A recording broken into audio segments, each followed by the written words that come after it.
that's about it. We've made a villager breeder, and so begin the start of our trading event.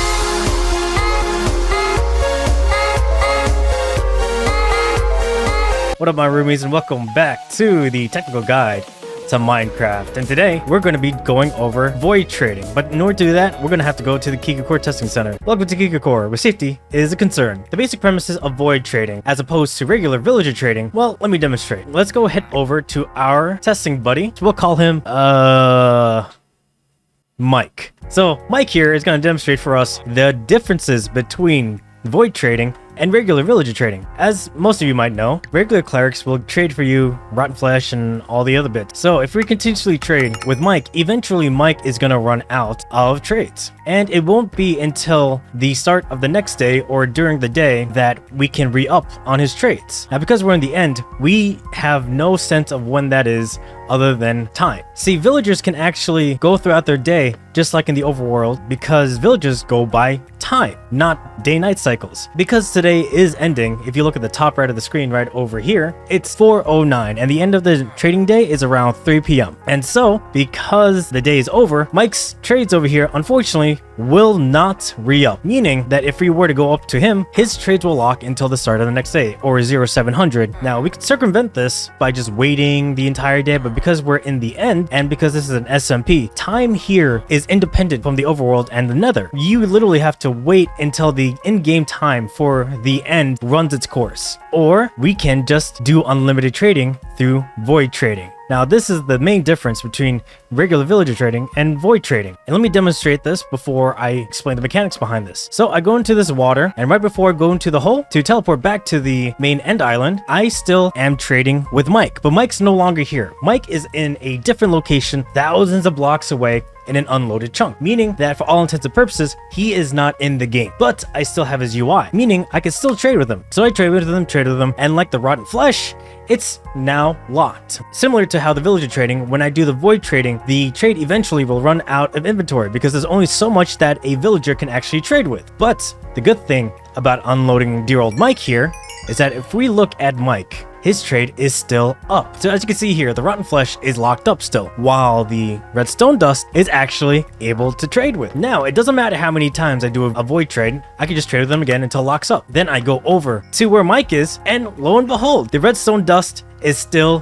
tradable. Unlimited trades. Well, there is actually one downside to this. Because we unload dear old Mike here, Mike is unable to level up. We have leveled him up because of rotten flesh, but no matter how many times we void trade with dear old Mike, Mike will never grow up. Because for him, time has not passed. The world has unloaded for him. He no longer exists, and he only exists when we snap back into his world through this end portal. So again, we go through, and Mike still has the same level bar, still has a locked up rotten flesh, and his redstone dust is still able to be traded, even though we locked it up before. And that's basically the whole premise of void trading, and why I'm going to be setting up one for the RC SMP. To explain how we're going to build this, we're going to have to go over some basic redstone things. This is a rudimentary T flip-flop. Because the way that this is set up, this redstone repeater goes into this repeater, which means that this locks up. Even though this redstone repeater is powered, because this one is locked up, no signal is getting through. Now, when this pulses, this then turns off this redstone torch, which then unlocks the gate, sends a pulse through, and because that pulse is now gone before this re-ups, even though this is now depowered, because its last state was an on repeater, when this locks this repeater up, it continuously sends this pulse up. It's equivalent to basically a lever. Does the same thing. Why would anyone want to even bother making a T flip-flop? This seems like a lever, but with extra steps. Now, the reason being, most redstone contraptions go off by pulses. Say, for example, this observer. This observer will send a signal every time the block changes in front of it, in this case, a wall. So if I were to energize this piston, it's going to push that wall, changing the shape of this wall. So when the pulse went through, the input signal turned off the redstone torch, which then depowered this repeater, allowing whatever signal it was shooting off to go forward. Then it locks back up and holds that pulse. Essentially, it does what a lever does, but because a lever has to be in one point, the T flip-flop enables it in any distance as long as there is a pulse. So we are much higher than this piston, but it'll affect the same way as the one down there. Watch, press the button, and boom. just like the original piston down here, exactly the same, which is why we use T flip-flops. Now, obviously this is more of a rudimentary design. The only reason why you'd want to use this is either because you're literally out of nether quartz, or you want something that is more stable. Stable meaning that it holds its charge. When this world unloads, no matter what, this configuration will stay the same, versus this T flip-flop, which is an observer-based T flip-flop. When this goes forward, it pushes the observer, which notices a block change, which then pulls the redstone block back with this sticky piston. If I do it again, boom, turns on, boom, turns off. And just like the first example, if we were to put a pulse, turns on, and then turns off.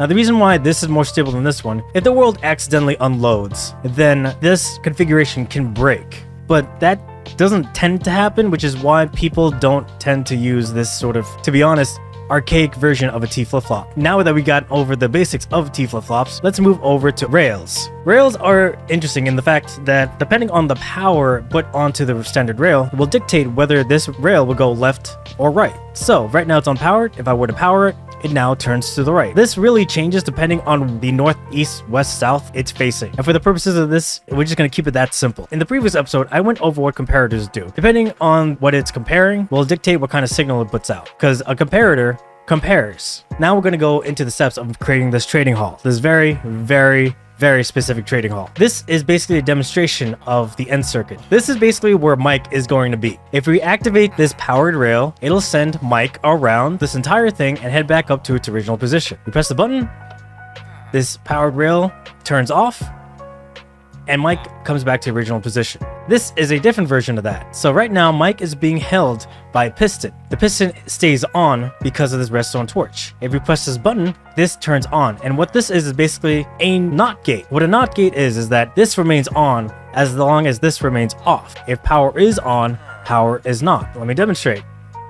Turn that on, it depowers, thus releasing the piston, and Mike is able to go throughout this entire course. So this right here is sort of a modified T flip-flop. Even though the observer is going to pulse twice, this redstone dust will only pulse once. And that's because of this cobblestone. Because the observer is doing a zero tick, the sticky piston is going to push it up one and not retract it. On the second pulse, when the piston then retracts, it'll grab the cobblestone and bring it back down. But because this redstone dust can only pulse when the cobblestone's in front of it, it only gets one pulse despite the observer giving two. So, pulse one and only one. Over here is sort of a small mock-up of what this looks like. When I press this button, it's basically simulating this. Now, the reason why I'm showing you this is if we go back up here from the first lesson about rails, right now, the rails are going left. This is the natural progression. Imagine the mine carts is going this way. Because this is pointing left, it's not going to turn towards this way because it's only pointing forwards. Now, if we press this button, which is simulating that, what it's going to do is push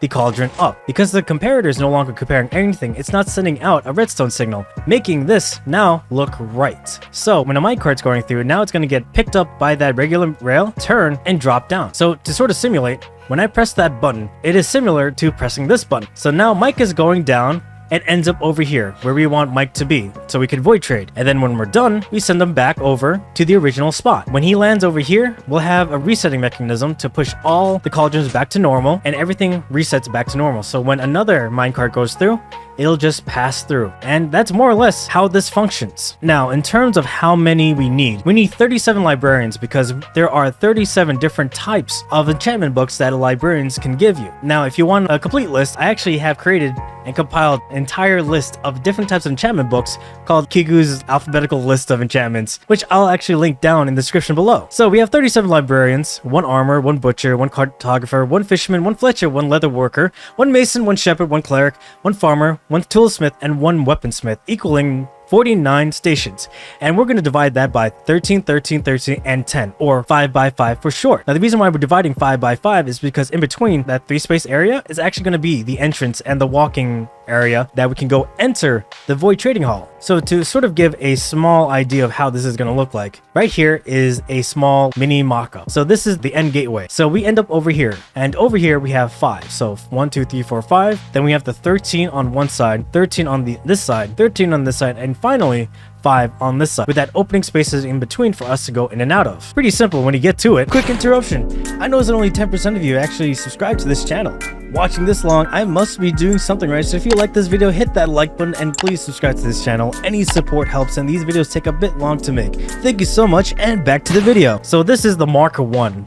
Person will appear here. We'll then go through this, and oh hey look, there's Mike. So similar to how we were showing before on the example over there, when you press this button, Mike is going to go through the system. We're going to go over here, and because of some of the redstone that we will go into later, when Mike arrives, there's going to be a gate that opens up.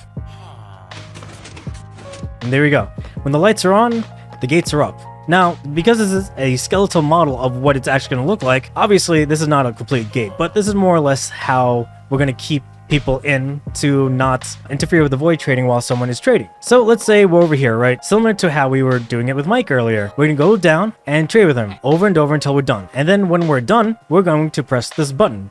This button is then gonna send him over to his original position. Yeah, there goes Mike. He's gonna go over the hill, and eventually he's gonna arrive at his spot originally right there. Since this is the first mock-up, it's not fully optimized, but as you can see, it fully works. Mike is now back over here. Now, if you were to break down on how this whole thing works, is that when we move down Mike's gonna drop down and actually go through an entire rail list, like how before, since all of it's pointing to the right, he's going to go through this entire thing. When Mike goes through this entire thing, he'll arrive at this detector plate and keep going. The detector plate actually sends a pulse. The redstone pulse will then go through here, delayed, and eventually arrive at this juncture. Using a T flip-flop will then turn on or turn off the gates, depending on where the position is. Now, when we send him back, he's going to go down, and you'll notice that there's a big pool of water. So there's another detector rail here that powers up this minecart. The minecart's going to go around and is slowly going to go throughout this entire thing. The reason being is that we're trying to buy Mike enough time to get back into his position. Now, where Mike started is actually the furthest spot where you can be in this trading hall. So Mike will fall into the hole, and just as he falls in, the entire circuit resets. This is as simplified as it could possibly be. Now, obviously, there are different configurations for Void Trading Hall that uses up a lot more sophisticated redstone, but Technical Guide has always been about the basics of technical play and removing all the extra stuff and trying to find good substitutes that are relatively easy to understand has always been the purpose of the technical guide. When it goes through, it'll signal this detector rail, which, as you can see, there's an observer underneath, which will then send a redstone pulse. The redstone pulse will then shoot to this, indicating that the gate can go down, as well as starting up this line. This redstone line will then power this sticky piston forward. This sticky piston will stop giving power to this NOT gate, but this NOT gate is going vertical. Reason being is that this being off will then turn this on, which then turns this off, which then turns this on, which then turns this off. And this is important because when that's off, the entire reset line is also turned off. Now, for the purposes of demonstration, I've also included troubleshooting things. So if I press this button, we can see that that extends forward, which then deactivates this redstone repeater, which then turns this on and eventually turns this on. The reason why that's important is that it then causes the entire reset line to go through. Now, the reason why we want a reset line is when we start this up, this observer will observe that something is no longer in its face and will send a redstone pulse. Because this is not a sticky piston, it's a regular piston, will then push this cauldron up. So just to demo real quick, it then pushes it up. Now, because this is a standard piston, it is not able to pull it back down. And that's on purpose because we don't want to send two signals that are conflicting with each other by accident.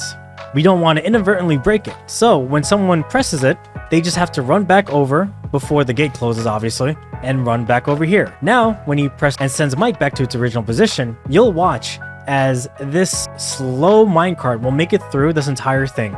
Now, obviously, due to the nature of how this is built, kind of an eyesore in the middle of this area. So there you go. The entire reset circuit goes off, and everything is now back to its original position. This was Mark 1, the original version of kind of a proof of concept, as it were. So this proves that you don't really need like overly complicated redstone in order to achieve a system which sends villagers to this area and sends them back, and having the whole thing basically run itself. It self-resets. So I was thinking to myself, well, there's a big eyesore in the middle. I mean, let's be honest. So I went out of my way to further simplify the redstone and the railings and produced Mark II, which is going to be what we're going to be using on the server. Now you'll see that this looks, chef's kiss. That's wonderful. That's wonderful. So if we were to compare real quick side by side, Mark 1, very bulky. It's like Tony Stark's first arc reactor. You know, it works, I guess.